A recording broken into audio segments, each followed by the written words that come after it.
How you doing, folks? Part 2, New Zealand. Kiwiland. Hello, New Zealand, and everybody else that's out there. Good morning, good afternoon, good evening, good night. Welcome to Court with the Jester. Please subscribe, like, etc. Buy me a coffee if you can do. It's the end of the month. It's gone now. So it's always that moment, isn't it? Buy me a coffee if you can do. And come and join the Warriors. Winning mindset starting in March. That's it. Let's get straight into this about New Zealand. I spoke earlier today with you about New Zealand and a particular approach to RSHE, to sexual education in schools. And I've got a second article that has come up from a writer called Katrina Biggs. This is a recent piece that came out. It's from a blog called A Bold Woman. B' old woman. Rather good. Right? Doesn't mean a bold woman. Right? New Zealand's chief science advisor, who once stated that sex isn't binary, is coming to the end of her 3-year term. So look, just get your head around this, first of all, before we start. New Zealand's chief science advisor said sex isn't binary. Now, if that was any other position, no, this is not true. What I was about to say that isn't true, because there are loads of people that think this in positions they shouldn't be in, right? That should disqualify you immediately, shouldn't it? Do you not think? Tell me the Dubras, where everything is. In the comments, yeah? Apparently, luckily, New Zealand's new coalition government won't be reappointing the present chief scientific advisor, Juliet Gerard, who believes that sex isn't binary, for another 3 years in the role, as she won't be seeking another term. Why? Do you think she sees the writing on the wall? She's like, okay, something's coming. I'm not going to apply. Imagine the conversation around the dinner table. Right, now listen, this is what's happening. I've got this job. Should I get out while the going's good? Do you think the ship is sinking? I'm going to jump ship. Is that what she's done? Right, okay.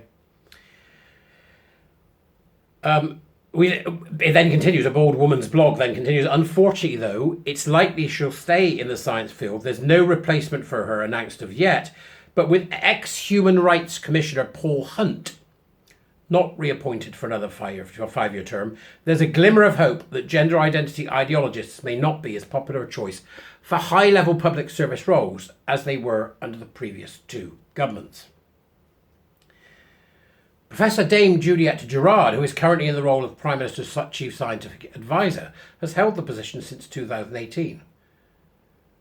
The role has a 3-year term attached to it, which has been renewed once for Miss Gerard and runs until the 30th of June this year. The central focus of the Office of the Prime Minister's Chief Science Advisor is advising the Prime Minister about how science can inform good decision-making in Aotearoa, New Zealand.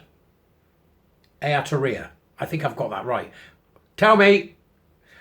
I'm not good with all this stuff, you know that. The statement appears a little at odds with her tweet made in response to speak up for women's posts on X, brackets, formerly Twitter, close brackets, in March 2019. This is New Zealand's chief scientific advisor. Sex and gender are different, but related things. Neither is binary. Wait for it. For an accessible introduction to why sex isn't binary, Wikipedia is not a bad place to start. Surreal. So surreal. If you're unsure about whether sex is binary, go to Wikipedia.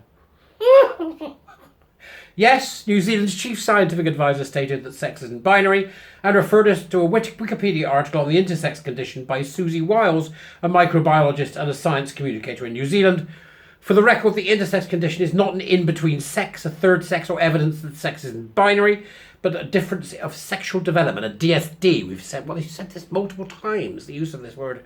The DSD is very important. Despite the misnomer intersex, not often medically used now, those who have this complex condition are still either genetically female or male. Our sex is defined by whether we produce big gametes, that's the old eggs for the females, or small gametes, which is the sperm for the males. Get it? Right? Not complicated. Admittedly, I missed the initial tweet by Miss Gerard and the then Twitter roasting she reportedly got for it. Oh, I do hope so.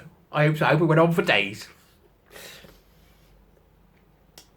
When I did become aware of it, I decided to email her and ask about it. More about that in a wee while. More in the story you can read, see? Getting back to Miss Gerard, when the Prime Minister at the time, Jacinda Ardern, reappointed her, she did the usual gush over Miss Gerard's abilities and accomplishments, finishing off by referring to her past role as chair of the Royal Society to Aparangi Marsden Council.